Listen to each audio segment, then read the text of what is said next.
Assalamu alaikum. This is Fahad Aziz, founder Sophist Academy and news editor GVS. Actually, I have been suggesting movies to CSS aspirants, and one of my articles, 6 movies every CSS aspirant must watch, was read by more than 100,000 people, and it was a huge success. And similarly, I created and produced many other videos or vlogs in which I suggested multiple movies that a student must watch.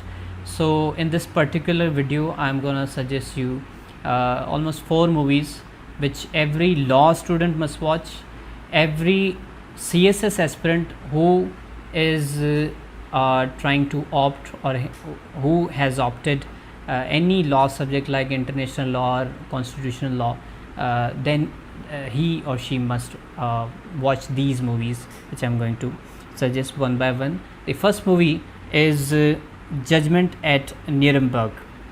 Actually, the Judgment at Nuremberg is based on a Nuremberg trial. और Nuremberg trial के I'll try to speak in Urdu कि Nuremberg trial यहाँ Tokyo tribunals जो थे वो war crimes को try करने के लिए थे. वर्ल्ड वॉर 2 के दौरान जो जर्मन और जापानीज़ या बाकी एक्सेस पावर्स के वॉर क्रिमिनल्स ने जो वॉर क्राइम्स किए थे उनको ट्राई करने के लिए अमेरिका और बाकी उसके एलाइज़ ने कोर्ट्स इस्टेब्लिश की थी. और ये मूवी उसमें से एक कोर्ट के हवाले से आपको मंज़र दिखाती है कि कैसे वो उन्होंने ट्राई किया एक जर्मन जज को जिसके ऊपर मुख्तलिफ़ किस्म के इल्ज़ामात थे.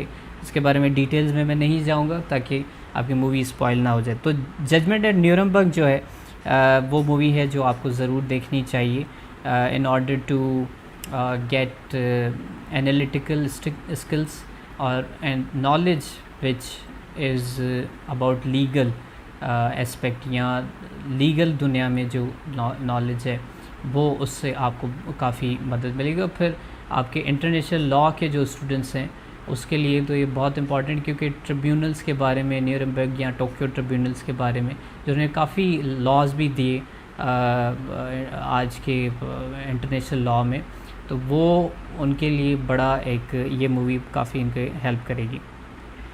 तो जजमेंट एट न्यूरमबर्ग के बाद एक जो मूवी है वो है 12 एंग्री मैन. ये 12 ज्यूरर्स के बारे में होती है. ये 12 ज्यूरर्स फ़ैसला इनको करना होता है कि कौन सा क्या एक बच्चे ने अपने बाप का जो टीनेजर है उसका कत्ल किया है या नहीं. तो 12 में से 11 जो ज्यूरर्स होते हैं वो कहते हैं कि ओपन एंड शट केस है और टीनेजर ने अपने बाप का कत्ल किया है, क्योंकि एविडेंस के मुताबिक यही शो हो रहा है. लेकिन फिर एक ज्यूरर जो होता है वो इसको डिफेंड करता है और कहता है कि नहीं ऐसा नहीं है, हमें इसके ऊपर बात करनी चाहिए, और फिर वो आर्ग्यू करता है. और यही उस मूवी की खासियत है कि आर्ग्यूमेंटेशन कैसे पेश की जाती है, जो कि CSS में बड़ा इंपॉर्टेंट है आपके लिए.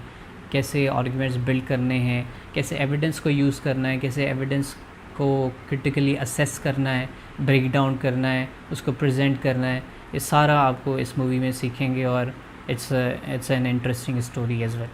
So 12 Angry Men is the second movie I'm recommending you. The third movie is Section 375. Section 375 movie एक बॉलीवुड की मूवी है. ऑफ कोर्स बॉलीवुड ने कोई अच्छी कोई मूवीज़ तो नहीं की हैं प्रोड्यूस कोर्ट रूम ड्रामा में, ज़्यादातर हॉलीवुड ने ही प्रोड्यूस की हैं, लेकिन section 375 is one of the best.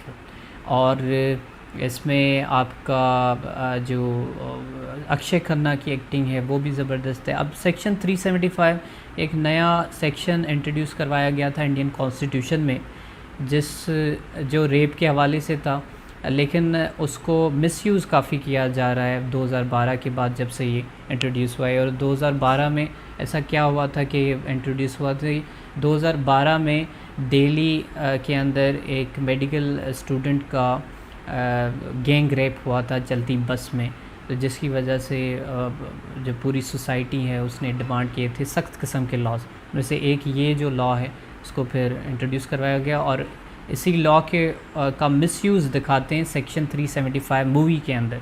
तो ये मूवी ज़रूर देखिए, इसके अंदर भी ज़बरदस्त किस्म की आपको आर्गुमेंटेशन सीखने को मिलेगी, क्रिएटिविटी, और आप कैसे किसी को आप काउंटर कर सकते हैं, ये सारी चीज़ें, और फिर थोड़ी बहुत नॉलेज लीगल एस्पेक्ट्स की भी आपको मिलेंगी।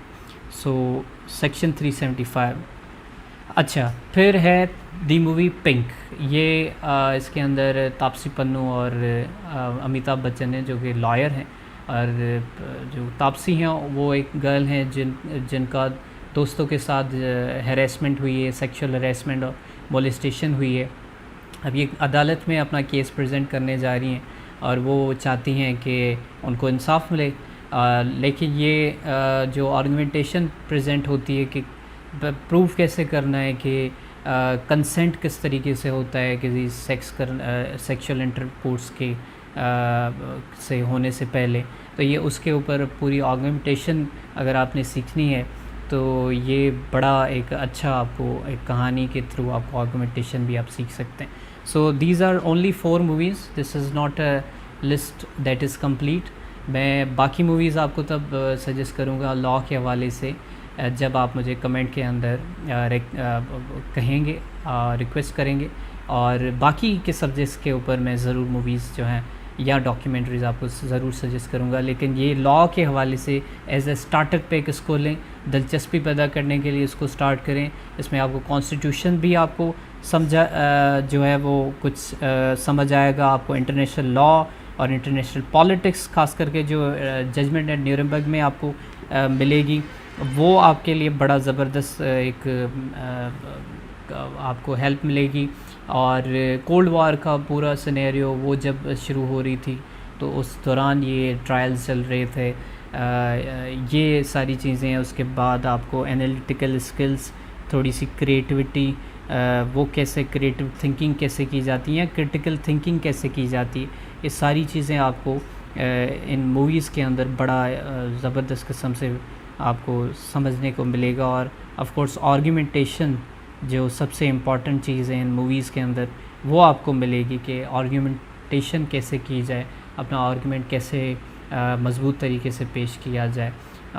तो ये कुछ मूवीज़ हैं जो आप देख सकते हैं अगर आप लॉ से मुतल्लिक जो है वो कोई सब्जेक्ट पढ़ रहे हैं या थोड़ा बहुत इंटरेस्ट रखते हैं लॉ में।